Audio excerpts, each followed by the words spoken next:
Hello, everyone. Good morning. My name is Callan Wachi. I serve as the president of the Professional Asian Pilots Association UND chapter here at UND. And my name is Thomas Bullock. I am the president of the National Gay Pilots Association at UND, and I'll also be moderating this panel today. And I just want to thank the panelists, not only on our panel, but on every panel for showing up today and putting in the work. I know it was a lot of logistical coordination, but we made it happen, so thank you all very much. This is a new panel we've had to our D&I, or our discussions in aviation diversity. And so, in this panel, we want to focus particularly on, the issues surrounding the LGBTQ community. I think me, Thomas, and all of the people on this panel really know the struggles of just being a member of this community, whether you're an ally or you're part of it. And so we're going to go into issues such as isolation, mental health, and and overall finding those ways of those going through those barriers and issues through support. And so I want to leave it out to our panelists to introduce themselves. If you want to just state your name, I guess your pronouns, as well as your company and position. Good morning, everybody. My name is Vanya Voskresensky, he, him pronouns, and I am a senior safety management system consultant. Essentially, I work in the safety department for the pilot group at Southwest Airlines, and I'm a UND alum from 2016. Hi, I'm Jacqueline Emery. I'm a UND alum. I was here last year as a CFI. Now I'm at Horizon Air, and she, her, hers. Hello, everyone. My name is Claudia Betton. My pronouns are she, her, hers, and I am a student at the United Aviate Academy. I just finished my double I last week, and now I'm finishing up multi and MEI, and then I'll be looking for a job. And I am the president of the National Gay Pilots Association chapter at the Academy. Hello, I'm Caitlin Malera. I am the director of the North Dakota Space Grant Consortium and North Dakota NASA EPSCoR in UND Aerospace. My pronouns are she, her. And I'm Jeff Molesky. I use he and pronouns. I currently serve as the director of the Pride Center here on campus, so I'm not in aviation. It's okay. It's okay. But I do advise our NGPA chapter on campus.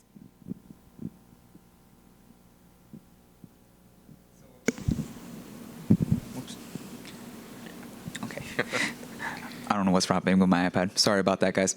But I want to go back to the beginning of your college career or your beginning of your aviation career. Reflecting on that, and whether you were starting in university or flight school, did you ever feel being supported, being part of, or being an ally of the LGBTQ community?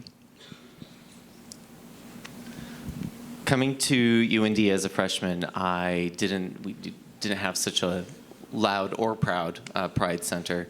I felt as accepted as I needed to pursue my education and to get involved with the community, but I wasn't really looking for it. I'm still not necessarily motivated to walk into a room full of fellow gays because we're gay. That's not the only thing that brings me into a community. And so I was able to, start my career off strong at UND, but I was able to build my community just through friendships and through getting to know my peers and colleagues in classes. So I got here in 2018, and I did have a good support system already in place. I can't mention how supported I was without mentioning those before us who came and who started the NGPA chapters and the Women in Aviation chapters. So that when I came here as a freshman, both of those chapters were in place and I was able to get involved. I do think there's a really good support system on campus and in my airline, but I do think that there's room to grow as well. It did help me throughout my career and helped me as a college student to be able to feel accepted and feel comfortable in a place where I just moved from a different state at 17. It's a hard experience, so. So I grew up in northern Colorado, like an hour north of Denver, Fort Collins, if anyone is familiar. So that's where I did my private before I started at the academy, and I would say I definitely did not feel very supported as a member of the LGBT community up there. It's just not really like I guess there wasn't a lot of affinity orgs in general, but definitely since starting at the academy, like DEI is definitely a big pillar of the school. So it's made a big difference, having NGPA on our campus.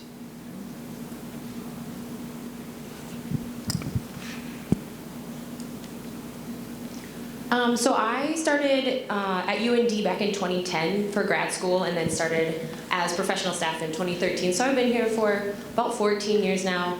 And I would say that when I started here too, it was not nearly the open and inclusive community that UND is today. I did not feel like in aerospace that I could necessarily be open about my identity as a lesbian with certain groups, right? There's like pockets that are safe, like we were saying, like you find community and you find some of those people that that will support you.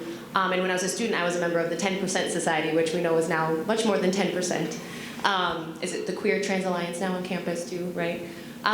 So I had some student orgs back then too, but I did deal with some like negative experiences, and they were, while they were few and far between, they're the ones that kind of stick with you, you really remember those, you remember how those people made you feel. And so, like, I think now the university leadership, I think really putting a focus on DEIA has really felt genuine to me. And I think that like conferences like this and students like you, like putting this forward and really showing that this is something important and central as we move forward, I think gives me a lot of hope.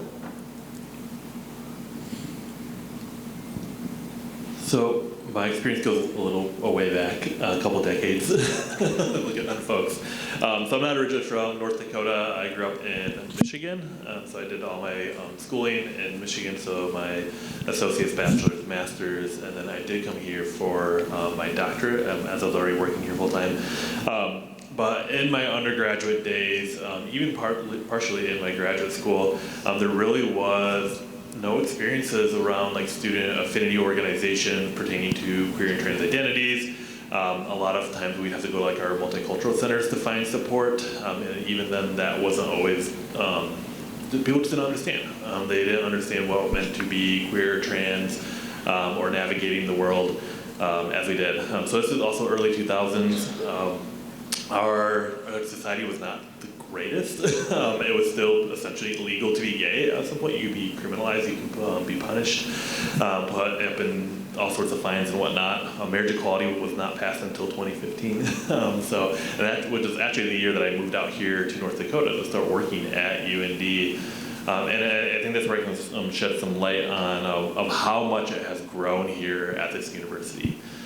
In ways I felt that I was going back in the closet, if you will. When I moved out here, I felt that UND was probably like, not UND, but North Dakota as a whole was like 10 years behind what I was experiencing in Michigan. Just larger populations, more acceptance to resources, more cultural acceptance as well. So coming out here, I felt that I had to hide pieces about my identity, and I knew a lot of students felt that as well. Coming to the university, if they were not from the area, weren't familiar with some of those experiences. So I really think having some of these student organizations that are present today, and I've watched them grow over the years as well. So I think it's been a really unique experience in watching the start of NGPA and PAPA, LEA, our Native American student organizations on campus as well, and aviation, and how important these affinity spaces are for finding belonging. It's one thing to be included on campus, but it's a whole nother to feel like you belong. And that helps you in continuing to move on, pursue your degree, find that community of support. So it's really, I think, beneficial that we continue to advocate for these programs, and we've done a lot within the 10 years that I've been here at this institution. From 2015 to looking at 2024, of putting on these types of conferences. Our number of student organizations continue to grow. Our policies, our practices continue to change as well. These are the things that I wish I had in my undergraduate year, and I think back to like how different would my experience have been if I had that support, if I had that sense of community, and instead of just trying to bury my books in to get out. And I think that's, it still happens today, and our students still experience that here, but I think having these communities really do make a big difference in the lives of our students.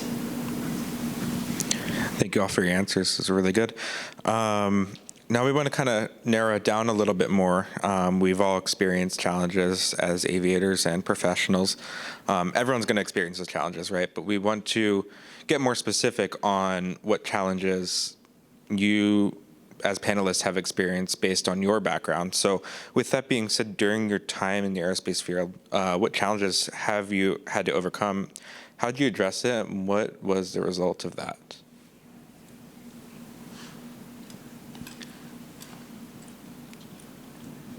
This is fun. So I would say that starting my career, actually as an intern at ExpressJet Airlines, I was able to sit in the flight deck jump seat and observe. And I was still pursuing my flying career because I have an aviation management degree. I had my commercial multi. Was deciding, hey, do I want to continue to get my CFI and become an airline pilot? And what I observed were two pilots just being ugly and just having gross conversations about the flight attendants, about their families, and it was just a first impression. But it's an impression that I continue to get sometimes when I sit in the flight deck. I sometimes approach the flight deck just for my commute, and I get the comment, well, I didn't know that they let flight attendants up here. I am in the safety department, and that's just an assumption that people make, and it's just not welcoming. And it does not, I like the way that you phrased it, it does not foster belonging. Now, there are ugly people everywhere, and I understand that. But that's the leadership that we talk about. That's the leadership and the growth that we have through conversation, through vulnerability. And I found that, and I applaud the panel that was up here, and they have the thick skin that perhaps I am not mature yet to have, because that stuff holds on to me. And so I feel that my most safe environment for me to excel and to be my best self and to bring my professionalism and produce the most that I'm getting paid for is in a corporate environment where I am able to manage safety programs and talk with pilots all the time and grow relationships one-on-one. And that's where I have my fostership of belonging. And when I go out into the flight deck or I go out on the line, 99% of the time, it's an incredible experience where we get to learn about each other, and now I've made a new friend. But sometimes that 1% still hits me, and I am grateful for me finding my place where I'm able to excel. Hi. I think a lot of the challenges and a lot of the hate that myself personally and a lot of people in the community receive is not direct hate, but it's indirect hate. People aren't coming up to you and saying that they're homophobic. They're indirectly making jokes about it, or they're talking about maybe inappropriate topics at work and not staying professional that makes you feel that hate from them without them having to directly say it. I think this industry especially definitely fosters an imposter syndrome. I mean, you finish private pilot, you're finally comfortable in the plane, now you're going to instrument, you have no clue what you're doing. And you continue to do that all throughout your career. You finish CFI, you go into a plane and they're like, okay, fly a bunch of passengers. You're like, oh, okay, sweet. The entire time, it's fostering that imposter syndrome, along with people indirectly hating and saying, you don't belong here, I'm gonna make jokes about you being a woman, I'm gonna make jokes about you being gay, or even making jokes with their friends and making sure you guys can hear it. So I think with that, the most important thing to do to overcome that challenge is to shut it down. It's hard, especially when you're on a 4-day with somebody and you have nothing else to do up there besides talk to the person, to directly confront them and tell them to stop what they're doing. A lot of times I'll say, I'm uncomfortable, I don't want to talk about this topic, and move on. Or even say, I don't get it, if they're making a joke. Because once a joke is laced with hate, it's not very funny once they explain it. So I think with that and with the challenges, it's hard to stand up for that. But if we don't stand up for it now, they're going to continue to indirectly hate on people and indirectly make the workplace uncomfortable.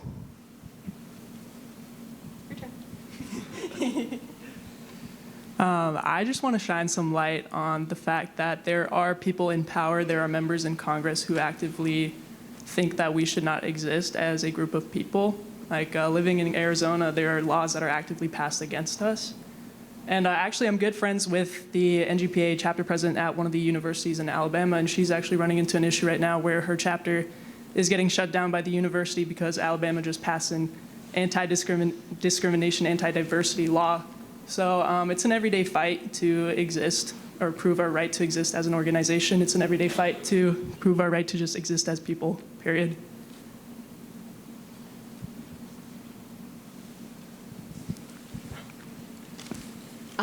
Yeah, I feel like a lot of what has been said definitely rings true with my experiences as well. So some of those challenges that I've been dealing with too, and I know others have, are like those microaggressions, but also blatant sexism or blatant homophobia, where people say, or they think like you'll agree with them when they say something, and like they think you'll laugh it off, or they maybe don't know you're a member of the LGBTQ community, or just like a person that doesn't believe those things that are being said.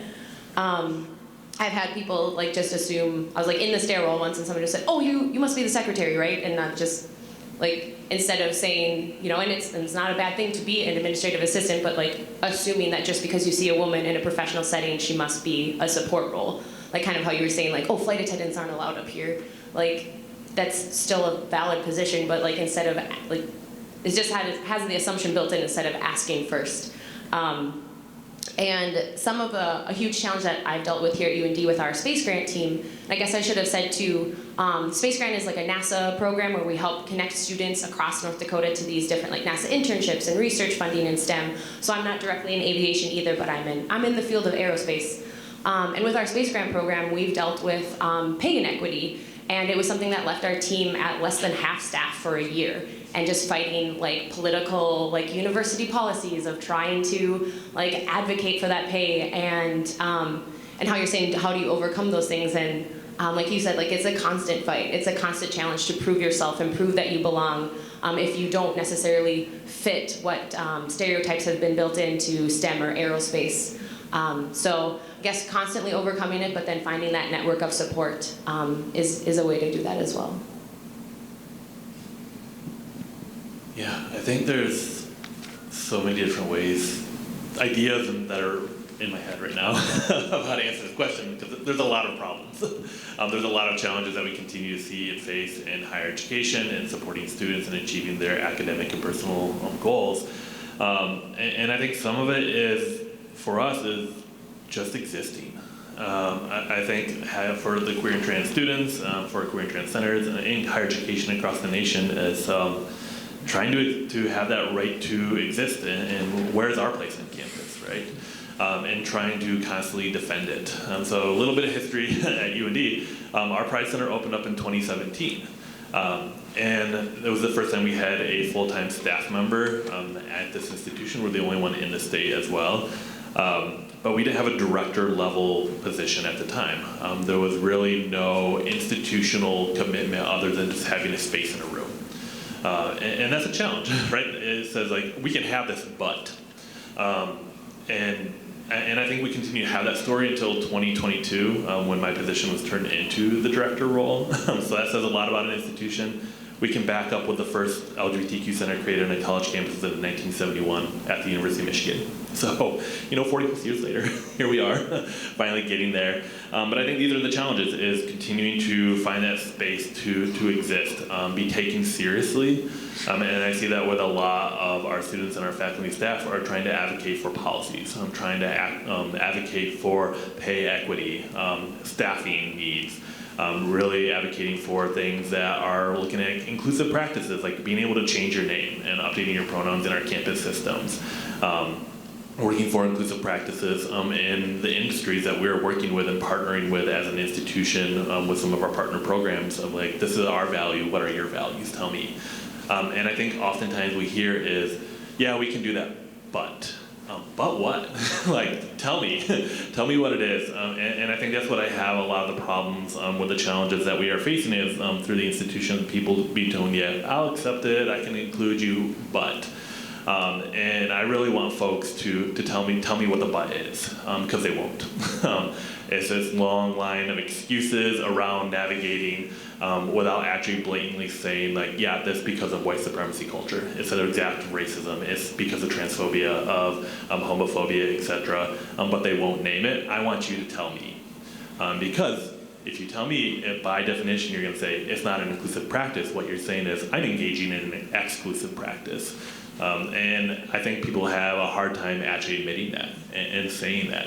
And this is where a lot of our challenges are stemming from, is not being able to be confident enough to say, like, yeah, we actually have a problem and let's name that problem. And that's where we continue to see higher education moving. And I think it's just getting worse and worse as we talk about legislation and the impacts of legislation in all sorts of our lives, just not in higher education, but in our industries and our fields and our work and our livelihoods, as we continue to see the erasure of identities and identity experiences across our nation. And that continues to impact things like student groups being able to organize, as we've seen here in Alabama. It's actually happened across like more than 5 or 6 states across our nation, as we continue to see the impacts on higher ed students and their experiences in trying to just exist on their college campuses and being able to navigate things. And it's taken a toll out in the careers that they're trying to find as well. And I think in the aviation industry, right, we are a society that is based on culture. Culture influences everything that we do. It influences our policy, it influences our guidelines, it influences how we continue to interact with people. And I feel like the pendulum is swinging back the other direction. We need to go back the other way, but we're not there yet. So I think, tell me what the but is. I think this little ad is, but what? I'll stop there. You guys have some really powerful words. Talking about, creating those safe spaces when the world is against you. Whether it is institutional, social, especially in the LGBTQ community, sometimes you do feel that isolation, where you don't feel belonged. And it comes to that next issue, underlying issue of mental health. And I wanted to go through this statistic from the Trevor Project, which estimates that more than 1.8 million LGBTQ young people from the ages of 13 to 24 seriously consider suicide each year in the United States, and at least one attempts suicide every 45 seconds. And so to our panelists, what do you guys think about this statistic?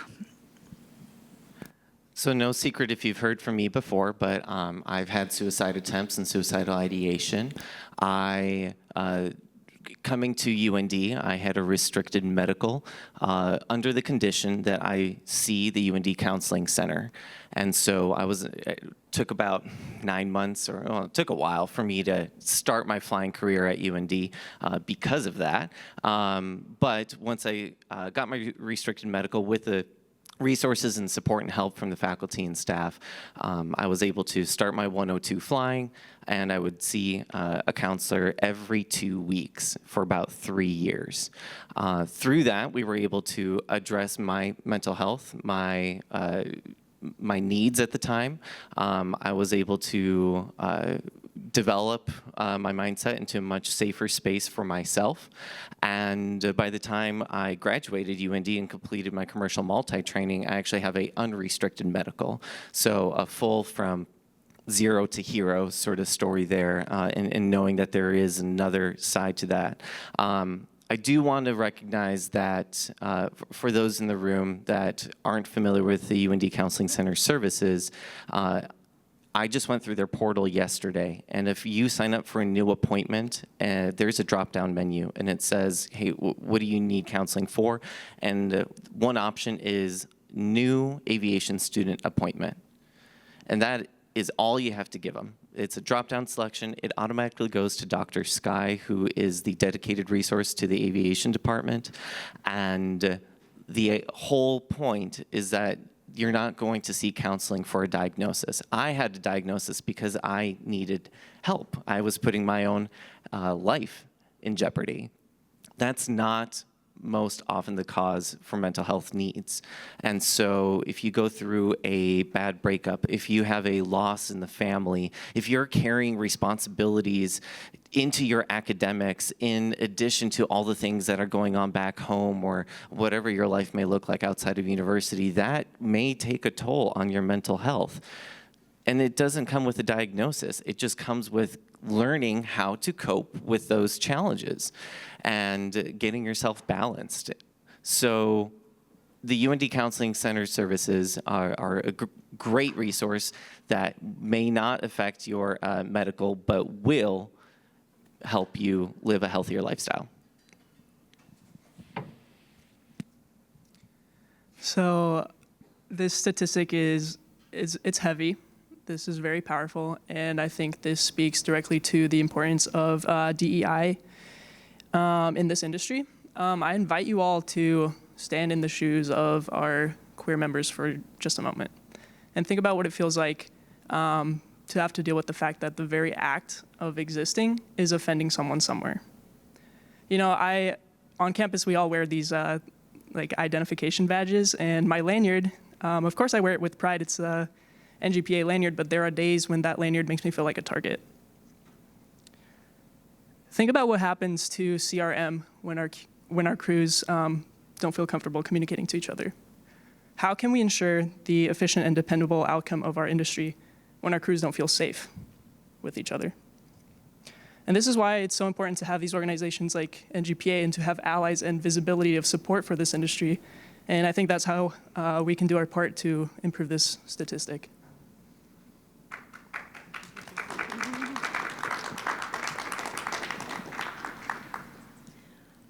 Yeah, I believe that this is just like a daunting, awful, but important statistic to talk about because otherwise it will just continue to get worse if we don't address it and talk about why this statistic is so awful.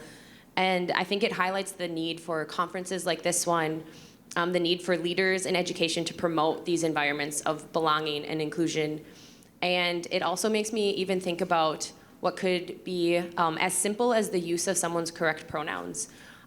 So just this past summer, I went to UND held a professional development training where they taught us how to just add our pronouns to Campus Connection and just say, here's your name, here's your pronouns, as simple as that. And I thought it would be a really easy task to do. But at my table, another faculty member just kind of lost it and was like, I don't see why using someone's pronouns is such a big deal. And I get super, my heart is beating really fast right now just thinking about this conversation because I was like, well, this is a time for me to have a conversation with this individual about why pronouns are such an important thing that we recognize. It's just respecting someone, and it's really not that hard to just use the correct pronouns of an individual. And sharing statistics like these are why it's so important to it's dehumanizing if you're not using someone's correct pronouns over and over and over again. And so it was a really tough conversation for me to have with this person, and I don't know that I necessarily got through in this one instance, but I encourage all of you, if you hear your peers say these things, like Jacqueline was saying, shut it down immediately. There's no need for those types of comments to be made or continue to be made. And I think in that instance, again, this person thought I was going to agree with him, oh my gosh, this is why is this such a big deal? And I was like, it's not. It's just use someone's pronouns. So yeah, that's what I wanted to say. Yeah, I think the statistic isn't new. Actually, it's getting worse as the years continue on. It's always been a challenge. We are at a point in our society where we have started to normalize talking about mental health, but there's still a lot of shame around talking about mental health, right? And I think that's something that we continue to need to push, and it starts right here in this room, right? I think I'll step back. North Dakota is one of the worst states for suicide rates among trans youth specifically, but LGBTQ youth as a whole. And some of it is related to access to resources. Some of it is around just that acceptance, right? Things around not being validated in your identity when someone uses the wrong pronoun, right? Or is actively choosing to use the wrong pronoun. That's causing harm. And it's not just harm of hurting someone's feelings, it is their life. And North Dakota is one of the worst in our nation for that, right? And I think that really says a lot about who we are as a state, who we are as individuals that are engaging here at UND, and we have a voice to start making change. So really looking at when we talk about mental health in this campus, in our industries and wherever our future careers and lives take us, is being able to openly talk about mental health and destigmatizing the stigma around mental health. I've heard it over and over and over through students in aviation, and we've gotten better, but we can't talk about our mental health or we'll lose our medical. And what's the alternative? If you're not talking about your mental health, you're not getting the resources that you need. The alternative is you're not going to be here, and that's not what we want, right? So I think we have a lot to do still in normalizing the conversations, and looking at how are we continuing to build our support networks, how are we building those resources, how are we creating more peer accountability of our faculty, of our staff, and being able to address and openly talk about these conversations in our courses, in our organizations, in our professional networks, in our professional organizations that we're all part of as well, and continue to just bring that awareness. Another piece of the statistic that's not on there is that as you start to break down identity and intersectional identities, those numbers continue to get worse. So for folks that are identifying as queer and trans, but also have varying racial, ethnic identities, along with disability, different genders as well, those statistics continue to go up even higher. So just having that awareness and understanding that like your actions do have consequences, you never know what somebody is going through. That it could be that one little comment, it could be not using that pronoun correctly, not using their name. Anything can really trigger an experience for someone, a trauma experience as well, and can put them into a situation where they no longer want to be here. And so we know that this is a continuing problem that we have. It's a huge problem actually on college campuses among all of our students, regardless of how they identify, but we know once they start adding on identities and their identity experiences, those numbers continue to get worse. So there's everything that we can do. Start having conversations, normalizing the conversation and thinking about how our actions continue to have consequences, both positive and negative consequences. Want to circle on to a topic that's going on in the industry in the 121 world, and I participate in a group in Washington, D.C. It's called a Vulnerabilities Discovery Group, and usually we talk about, hey, what's the top airport with the unstable approaches that all of us in the industry have problems? Well, now we're talking about things like generationalism. And majority of you who are pursuing to be pilots are going to be flying for United American Delta, your Goal, Southwest, whoever it may be, in just a few years. And you are going to be in the right seat as a first officer with someone who's been comfortable as a captain for over 10 years in the seat. And they have not been participating in these conversations. You are. And so for those that are a majority in this room, your allyship is best practice, and my recommendation is through listening and doing what you can to foster that belonging. And if you are an ally to someone who's not in the room, then you advocate for that in the goal of making that space comfortable and fostering belonging for the future. So get ready to listen a lot once you're now flying as an FO, because you're going to be hearing all sorts of opinions and all sorts of stories, and appreciate the fact that you are light years ahead in these conversations, in these vulnerabilities that this generation has that isn't currently out there on the line. You know, all of you guys had kind of that, you know, really trickled on that fact that, you know, the lack of support that we do get from the rest of the aviation community or aerospace community goes down to back to basics of not having that support creates that isolation and not being empathetic and not being able to just be a listening ear. And, you know, and I want to just note this to the rest of the crowd, especially all the UND kids out there. UND has the resources for you in terms of mental health. We have a peer support program dedicated to you as in the Aerospace College Uplift, as well as our own embedded psychologist in Clifford Hall, Sky Over Bow. So I just wanted to point out those support resources for you. And, you know, going into that part of support, what are the different types of support systems can we have in the airspace industry? What are the ways that we can provide that support?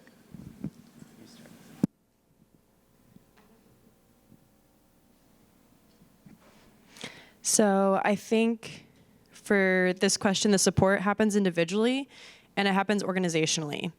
So individually, kind of like I mentioned, shutting down inappropriate comments, even supporting and uplifting your coworkers around you. It does get better when you get to the airline. You're no longer in a plane with one person, but you're in a plane of 80 people or 200 people or whatever you're flying. A lot of times too on trips, I'm no longer the only female on the crew, and I'm no longer the only queer person on the crew. Normally, I might be the only person up at front, but we have flight attendants and we have other crew that we work with that are there to help and there to support you in case you're having problems with coworkers and you're not able to work as a crew. Organizationally, things are going to change unless the organizations get involved.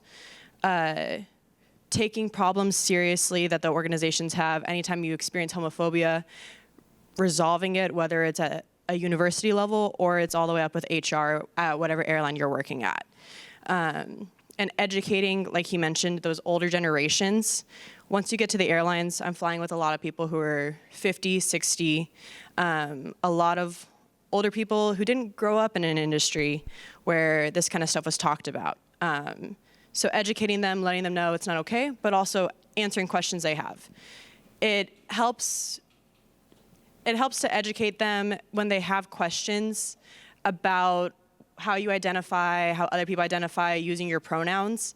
And sometimes it's an uncomfortable conversation, but a lot of people are willing to learn and have an ear and are willing to listen. So I think you're able to change yourself, but you're not able to have a lot of support unless the organization is also supporting you and backing you up and backing up the queer community. Your turn. I just want to give a shout out to our allies. Like, you guys make a real big difference, whether it's something small like literally just wearing a pin or being a good listener. You guys really make the difference in creating a safe space for all of us, so thank you.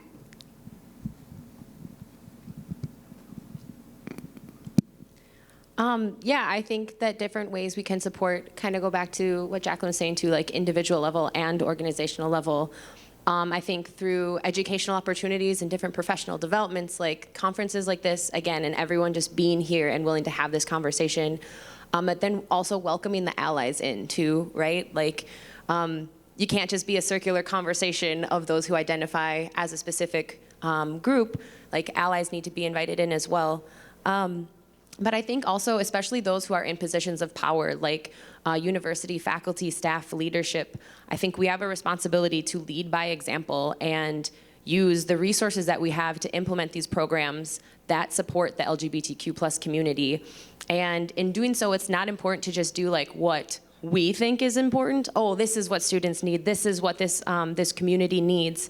But really centering the voices of people who do identify that way and listening, like Vanya was saying, like truly listen to those experiences and what those needs are and the barriers that they're facing and what we can do to break down those barriers. Even generationally, like I'm only 35, but I feel like when I talk to students, like Jacqueline's just teaching me new lingo today. Like I still don't know what Gen Z is dealing with, even as a different, like even if we're both members of the LGBTQ plus community, like we do have different experiences and it's important to listen to those students. So I from my experience with students, I think they have been so open-minded and creative and really teaching me more too, and what we can do with our like space grant programs and our aerospace programs to really make sure that students have their needs met. I had to teach Caitlin what Black Girl Summer was.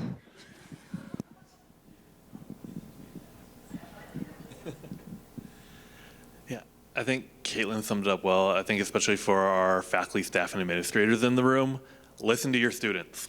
I'm guilty of it myself. I've been doing this for decades, and knowing that like, hey, yeah, this works. This is something that worked for me, and during my collegiate years, this is what the best practices are telling us.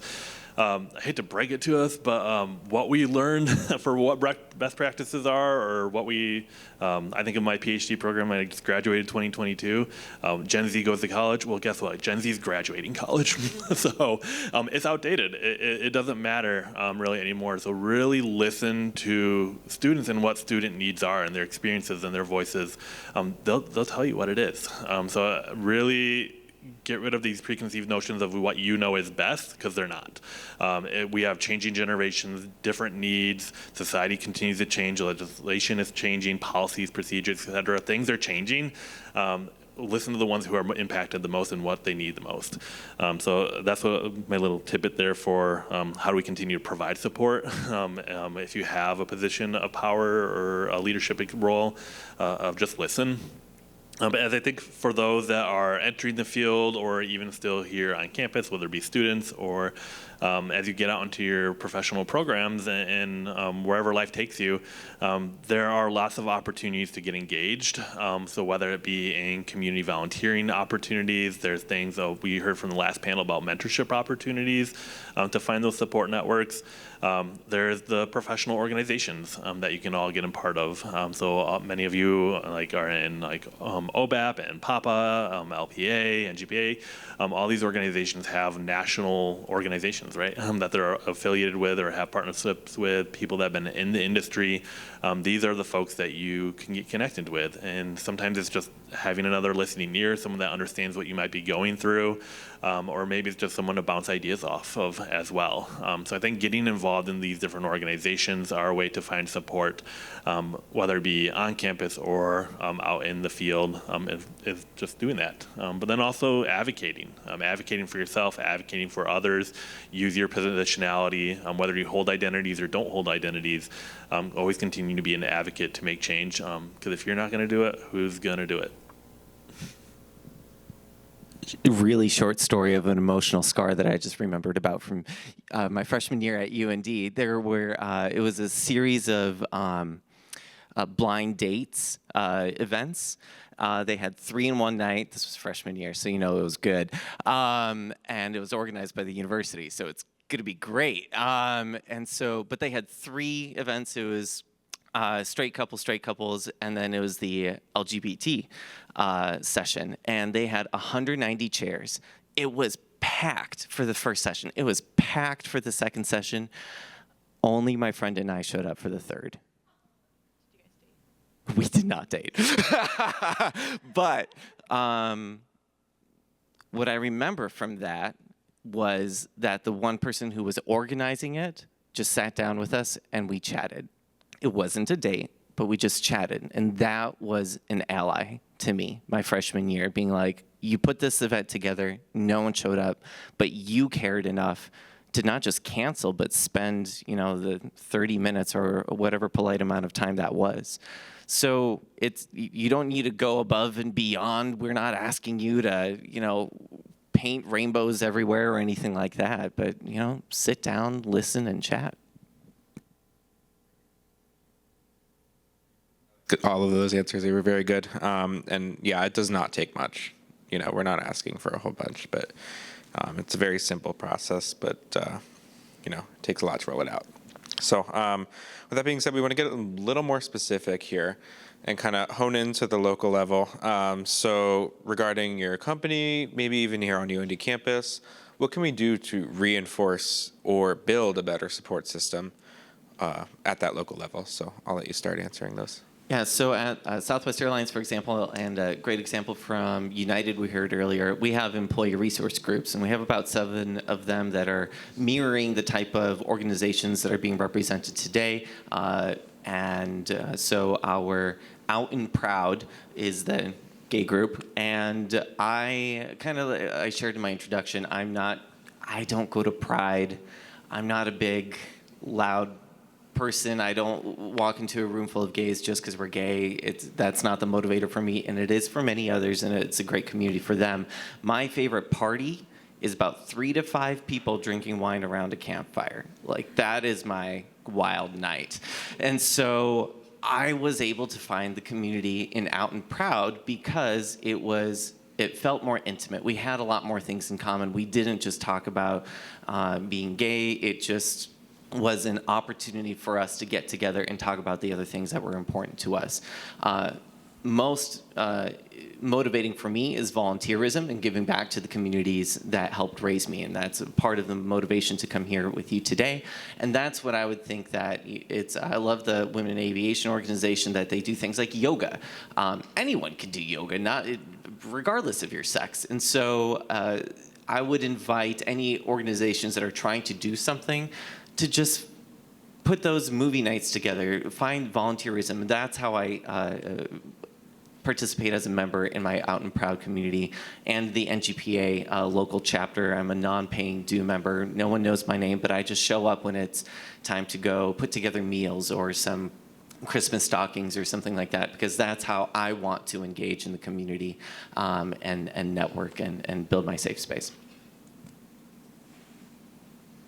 So at Horizon, when I went to class, I was the only girl in class, which is kind of a common experience for a lot of women in aviation, and also the only queer person in class, double whammy. But during these classes, they do teach CRM. I can't talk for every single airline, but I can talk for my airline. And they go over statistics, and they go over the percentage of women that they have at the airline and different things to kind of get everybody involved and how to get along with everybody, even if you don't have the same opinions, and how to work together as a crew, which is great. I'm glad they're doing that, but it still feels a little bit isolating when you're that only person in the room. So I think for the airlines, that change is going to have to happen at the universities or wherever these people are training. We need to have more queer people, minorities, training in these departments to come into the airlines, so that when we're talking about these statistics and we're talking about what's happening, you're not the only person in the room and everyone's not like looking at you during it as we're talking about how many women are at the airline.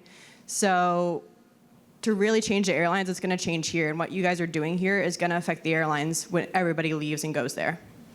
Not everyone. You guys can go to other places besides the airlines. I think I'm very fortunate at the Aviate Academy and being part of the Aviate Pathway, and also that United on the company level is very, very supportive of us as an organization. So we're very fortunate in that aspect, but I would like to see more support for our other university chapters who are struggling to literally just exist as an organization. For example, in Alabama.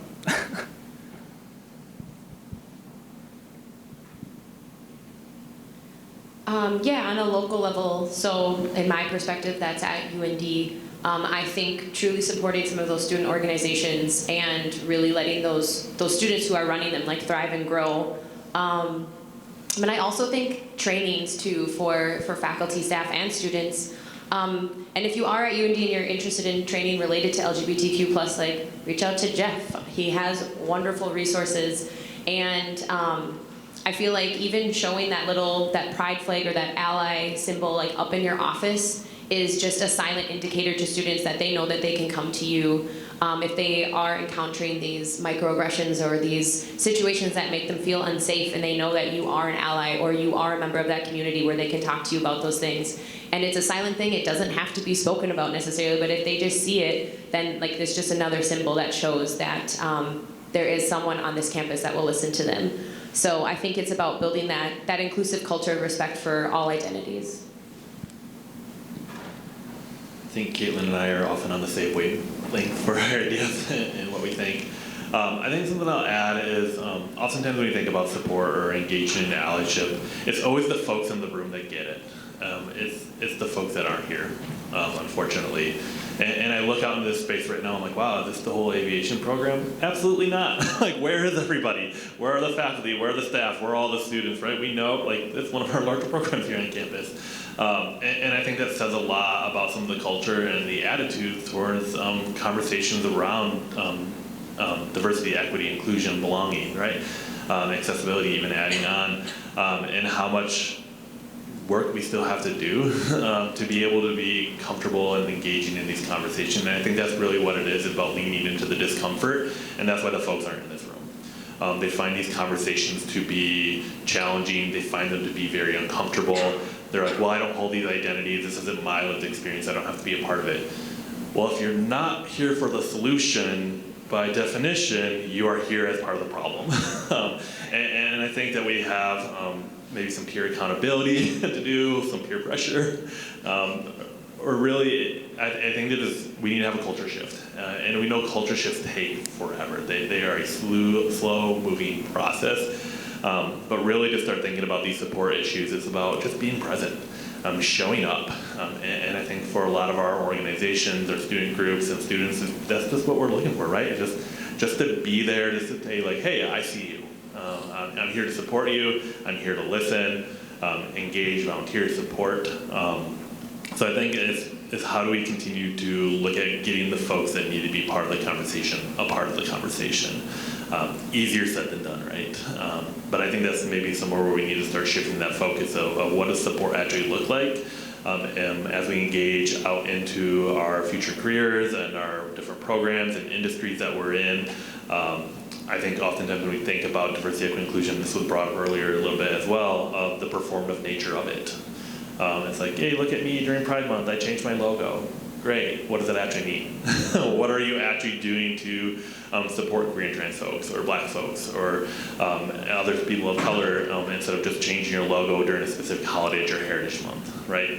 What are the resources, the financial means that you're putting in to actually start showing your support, to actually show up, and not just physically showing up, but showing up in terms of those support resources, those networks, those curating that content, and all those experiences. I think those are things that we have to truly evaluate, especially if we are in those positions where we hold power or we hold influence, of how are we using that opportunity to truly show support, other than just throwing a label on it and calling it good. Right? I think there's more that we can always be doing in getting folks to also be part of those conversations. Absolutely. And, this is, I want to thank you not just all for not just being here, but, this is a very uncomfortable conversation. It's not necessarily something that people want to talk about, but it's something that does need to be talked about to an extent. So thank you. I know these questions can be difficult to answer, so I'm sure it was a lot to prepare. With that being said, we are going to close it off with one last question. Out in front of us, we are looking at the future of aviation aerospace, and we want to know, what can we do to improve on this topic, but also what do we look forward to in the next coming years? So I'll kick that off with whoever wants to answer that.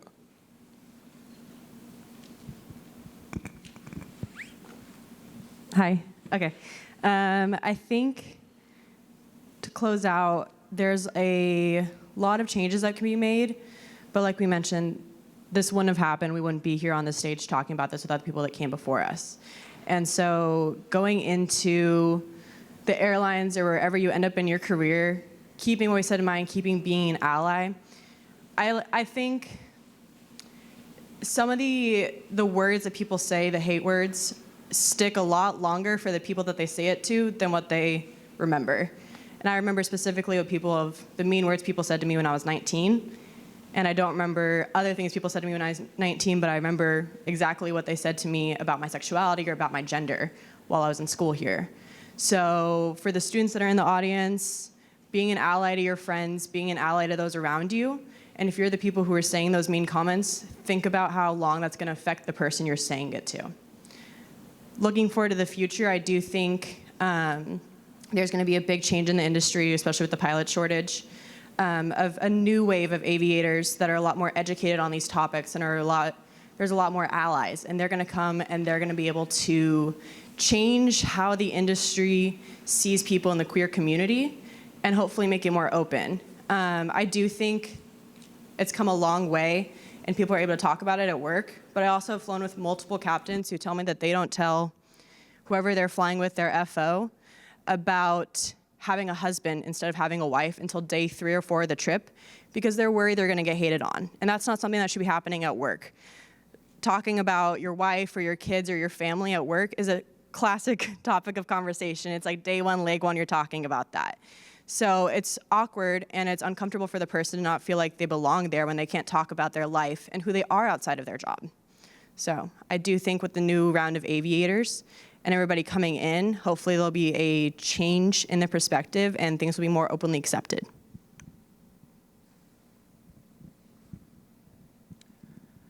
I want to finish by talking about something that I struggle with as a chapter president. It is really sad to me to know that there are students and members of our community who are afraid to show up to Pride events and be a part of NGPA simply because they're too afraid to be outed. And that is really tragic, and I hope that we can continue to grow as an organization and build our community so that we can give courage to those of us who are not so fortunate to be out and proud.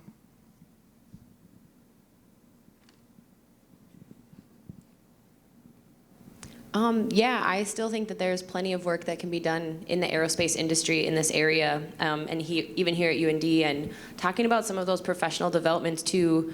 But like, if you require someone to go to something that they're already closed-minded about, you've already lost them, right? Like, they have their mindset. Like, if you say you must go to Faces of the Industry, like it's today, like you're gonna show up, then their mind is already set. But if you phrase it in a way of saying like the why behind it and like talk about the importance of it and how it might impact you, then I think you might start to open their minds a little bit and get them to want to come on their own.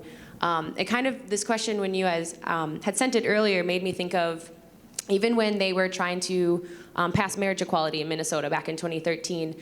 And I remember learning for the phone campaign, they taught people of the LGBTQ plus community, so like when they would call people to say, hi, my name's Caitlin, this is about my life, and like talk about your life so that the LGBTQ plus community isn't just this monolith of like, oh, I don't know who those people are, therefore their rights probably don't matter kind of thing. But if you tell your story and tell people like who you are as a person, they're more likely to be able to relate to that and like see you as a human and see that these barriers still exist, these challenges still exist, and be willing to be a part of the solution. Yeah, I think for me, as we think about the future of the industry, y'all are the next generation, right? Like, you all have the opportunity to influence change in the industry. I think about, as I go back, when I was on a jet bridge and I saw a gay couple, right, on one of the posters on Delta. And what a difference that actually makes for folks, right? Just seeing some of that imagery and just being like, hey, like this is actually an airline that sees me as a human. And that can really make a big difference, I think, for folks. And then it was like the next time I saw someone with a physical disability, right? That was also a veteran. I'm like, some intersectionality. Like, we're growing as an industry. It's great for marketing, but what about all the other values? What about all the other opportunities in the industry of, are we thinking about accessibility in the design of aircraft, right? Many of the aircraft today still don't have a designated accessible seat, right? I hear horror stories all the time of wheelchair users getting off the plane and their wheelchairs are no longer functional. What do you do in that situation? Like, that's not cheap equipment. And like, you can't just go off the street and buy a new wheelchair. Like, it's not as easy as can be.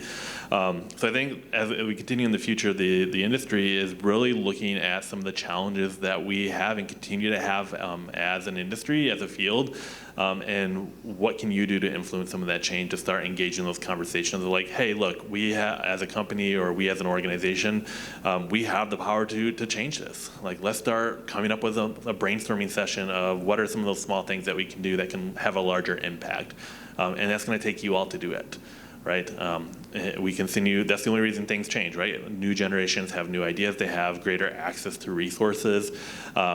This generation is extremely engaged and when it comes to voicing opinions and conversations around social justice initiatives in the industry. So I think really being part of those conversations is important to really advance the field and thinking about all the ways in which we can help people feel like that sense of belonging, that sense of inclusion, both that are in the industry, the professionals, the employees working in the jobs, but then also those that you're working for, right? For the clients and the people that are in your airlines and in those industries, or utilizing the services of those industries. So it's all you. You are the future. Be a friend. As a friend, you can walk with someone to the NGPA meeting, regardless of your orientation. As a friend, you can fill out the form for the mental health appointment and say, hey, I'll hold the phone. Does 11 a.m. work for you tomorrow? As a friend, you can dig in a little bit more than the how's life. As a friend, you can advocate about the things and discussions that we've heard about today to your peers. Southwest Airlines' top social media comments and everything in 2024 was the Pride Parade picture that we took. The reason it was top on the charts was because it was filled with hate. So be a friend.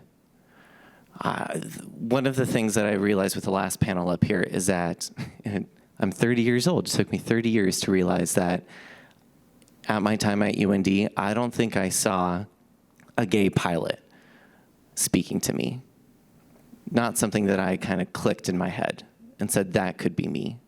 And I bet a majority of you, because we are a minority, a majority of you have seen some sort of representation of what you identify as in your future. And so advocate, be a friend, help your friends connect to those role models.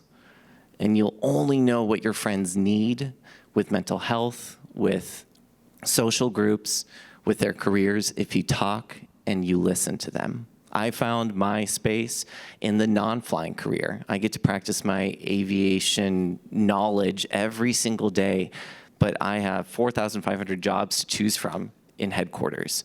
And I'm jumping my careers and learning new things every single day. And I am thriving within it because it's the best space for me. So be a friend and find the space, a reliable space where you can be fearlessly authentic. Thank you all. That was some very powerful words, and I really hope it sticks with a lot of people in this audience. With that being said, we're going to go ahead and open up to some questions. So what we're going to do here is I'm going to hand it off to Cal, and he will walk around, and you know the drill. So. Okay, y'all, it's like 12 o'clock, so I know you guys are awake, so please have a question if eventually. I just want to say it was very moving to hear about the really personal dimension of this, and I haven't always appreciated, as in my experience of aviation. Statistically, and forgive my ignorance, what proportion of UND students are gay, and what proportion of pilots are gay in the airlines? So that's a challenging question because we don't ask it on enrollment and verification, so everything is self-identified. So roughly about 17 to 20% of our college students at UND that are enrolled are queer and trans identifying. Nationally, that number is around like 24 to 26%. I have no clue for aviation. I would default to how many people are in NGPA, which is what, 20, 30-ish on a good day, depending on students. So, but I would say like institutionally, we are sitting around that like 17 to 20%. It's about 9%. 9%. There you go. Thank you. Really? That high? Yeah, self-identified.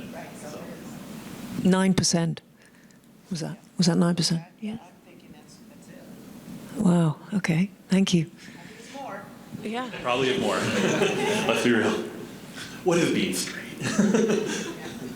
Hi there. Could you guys speak on advocating for diversity, equity, and inclusion programs when some try to weaponize its impact and mission, especially within the aviation industry? Yes. So again, not everyone is as prone to these conversations as, first of all, your generation is, and the people in this room are affiliated with.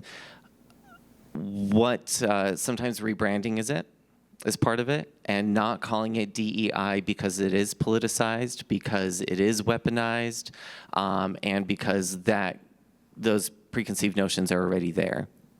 Other words to describe do I care about the brand or the intent? And so I'm okay not using DEI in all the settings. If I'm talking to other pilots at Southwest, I am most likely to actually, our formal verbiage is fostering belonging. That's what we as leadership have decided to focus on.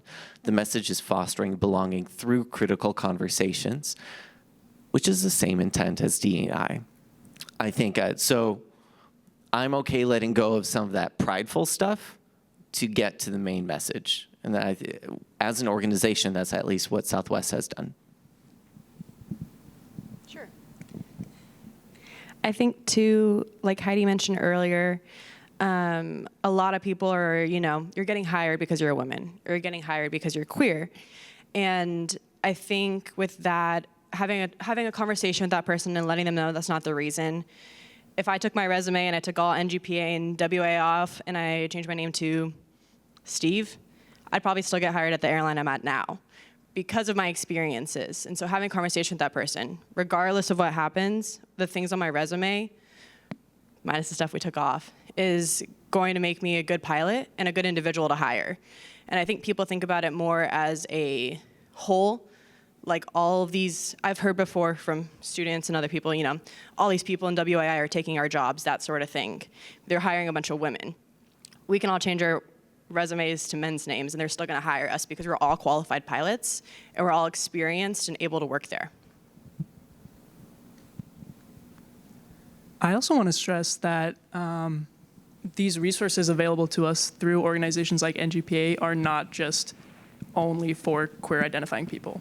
NGPA as an organization has given over $2 million in scholarships, and that hasn't just gone to queer people, it's gone to allies as well. So these resources are there for everyone. It is not exclusive at all. I think what I'll add as you're trying to advocate for any type of change, programs, initiatives, education, whatever the case may be, find your people. There are like-minded individuals in your organizations, different group settings that you have.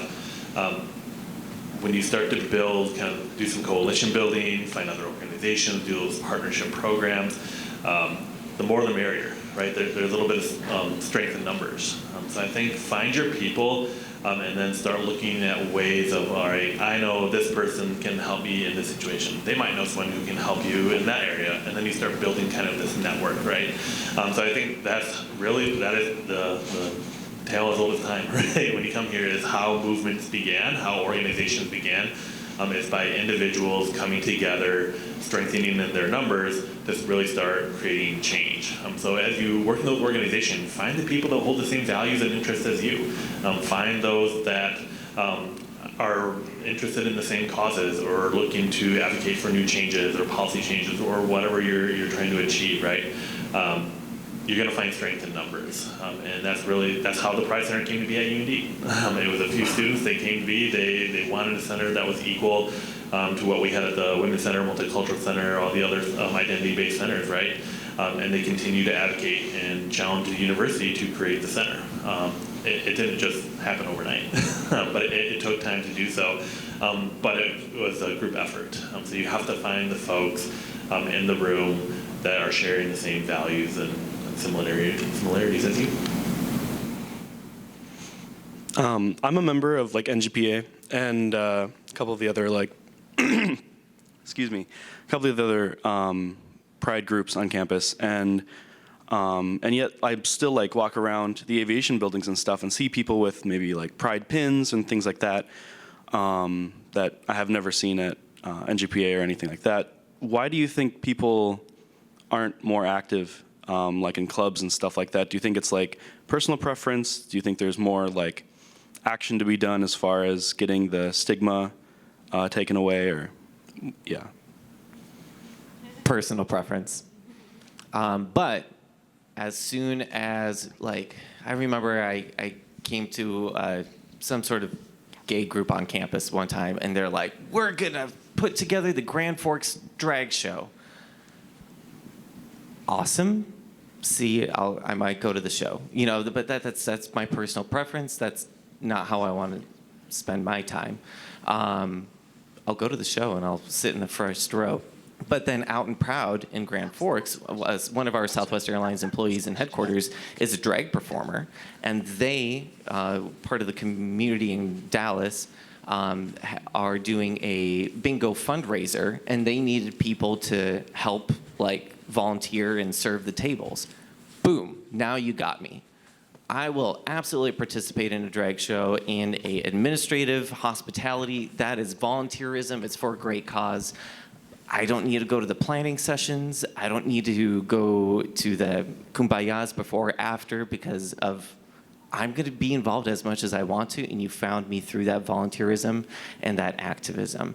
And so I would say it's preference. I'm going to say cost. It is expensive to be in a club. There's food. There's normally free food. I don't know if there's normally still free food. Yeah. Well, that one helps.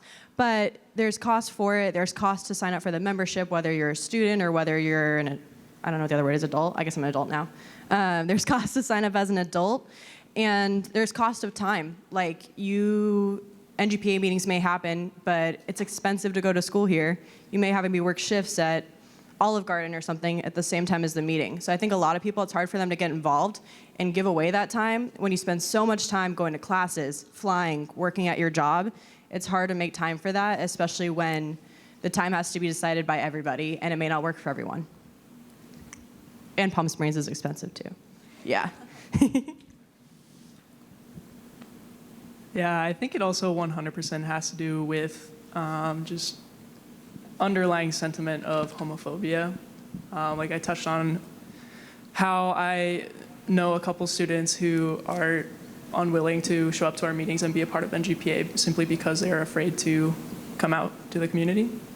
And it's really sad because NGPA has really incredible resources. We're actually, at the Aviate Academy, we're one of the better funded affinity organizations, but we are actually the smallest on campus.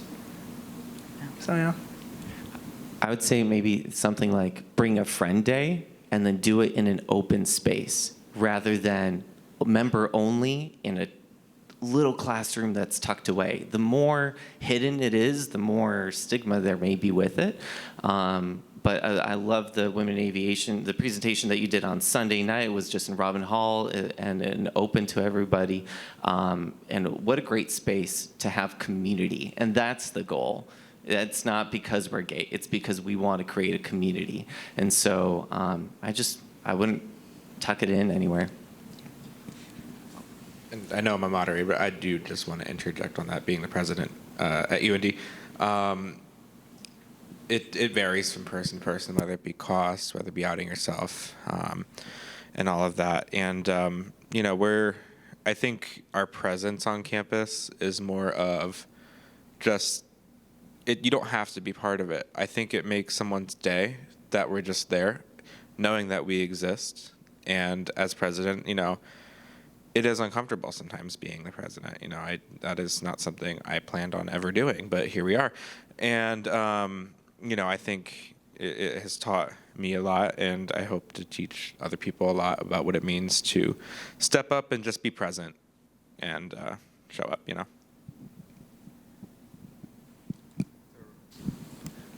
So we're way past the top of the hour. We'd like to give a round of applause to our panelists.